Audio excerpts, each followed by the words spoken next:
Hello, comic book fans, and welcome to another exciting edition of Cammy's Comic Corner. I'm your host, as always, Cammy. Now, I know your number one question is, Cammy, where the hell have you been? I've been clicking refresh on my YouTube page for the past 7 years.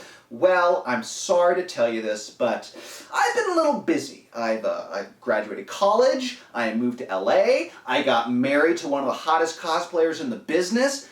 Don't tell her that she's way too good for me. Otherwise, she'll get some ideas and then she'll leave my ass. But other than that, I was working and then the pandemic hit.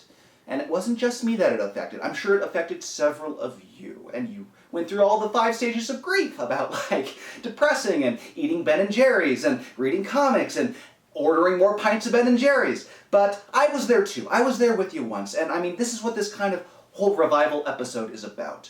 During the pandemic, I got some ideas percolating. I had them percolating in December of 2019, but then when you're furloughed and then you become unemployed, you have a lot of free time on your hands, and you can only read books and comics and illustrate and write so much and consume media before it kind of just bogs you down and has its way with you. But for me, when I finally crawled out of that hole and that whole discarded pyramid of Ben & Jerry's ice cream tubs, I decided to get to work and put together an underground comics anthology. And I present to you Clusterfux Comix #1. Edited, curated, and published by moi, and this thing has tons of great talent in its pages and me. So that's one of the reasons why I put this together, was I was sketching a lot more, I was illustrating comics a lot more, I was submitting them places, and for the record, when I mean illustrating and drawing and shit like that, I'm not talking like the big two. I wasn't like, Mr. DiDio, Reba, can I please have my comic in your comic? No, it wasn't like that.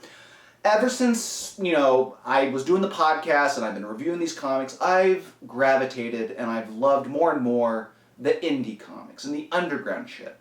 I mean, you've seen this before in the past. If you're a loyal, avid viewer, you know that I had indie comics episodes. And I would always highlight what I loved about the indie comics that were coming out that were different from the big two. It wasn't an event. It wasn't a rebirth. It was something new. It was something raw. It felt passionate. You could feel the love in the pages. And that's what I love about that kind of stuff, is when it's made with love, you can tell. And that's, that's the underground comics promise, is if you like it, great. If you don't, fuck off. I like it, and somebody else does as well. So yes, I created my own comics anthology, and I just put out a call for submissions. I was like, hey, I don't know if anyone wants to join me in this crusade. And surprisingly, a lot of people did. And let me tell you, let me read off the suckers who did for you.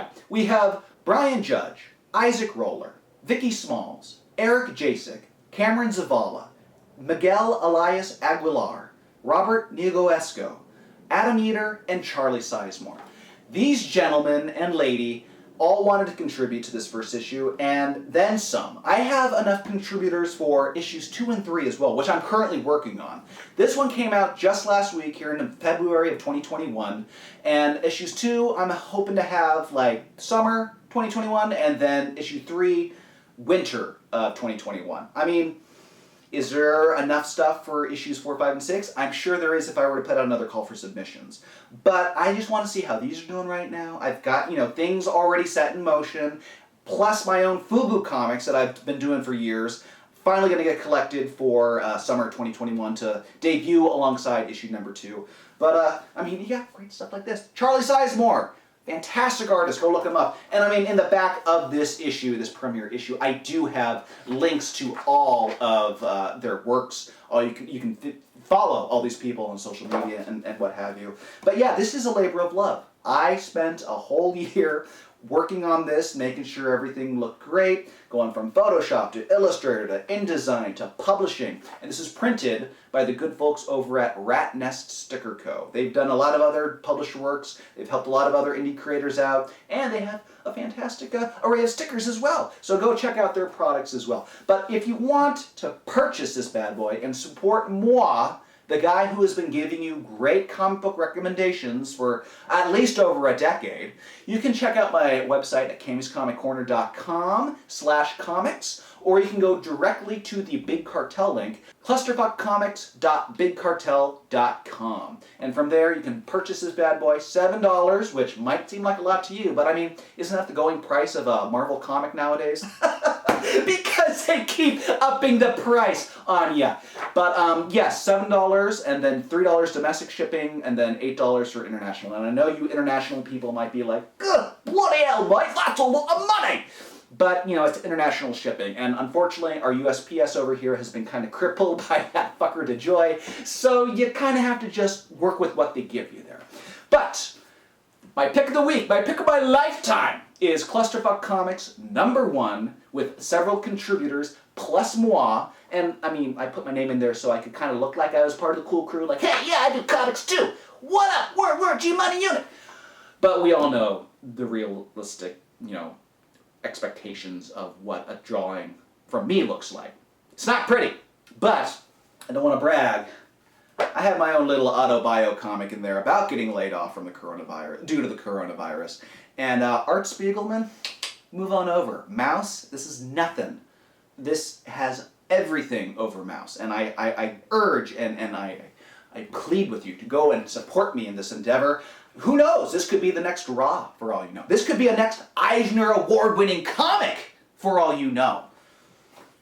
I know that it's not, but you don't know that yet, and it could be worth something if I signed it. Actually, scratch that. It would be worth less in value if I signed it. So anyway, that's what I've been up to. If you want to follow my other updates on what's been happening in my life and check out my Instagrams and my Twitters and stuff, you can go to cammyscomiccorner.com. From there, I try to write an article maybe once a month about what's happening in my life and talk about things like Clusterfuck Comix and how that's been going for me.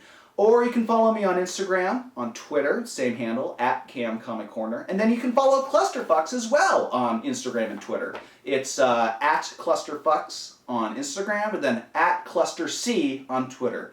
I couldn't afford the extra letters, I guess. And I mean, the Twitter account only has like 16 followers, which is yay! But the Instagram has much more, because I've always thought of comics being a more visual medium, hence the video podcast. And so Instagram's a perfect fit to see all the behind-the-scenes stuff I have going on for this comic and other things I'm doodling as well. I've got some weird stuff up there, not gonna lie, and hopefully it'll be in a couple of future issues for all we know. So that has been Cammy's Comic Corner. I have been your host, Cammy. Please buy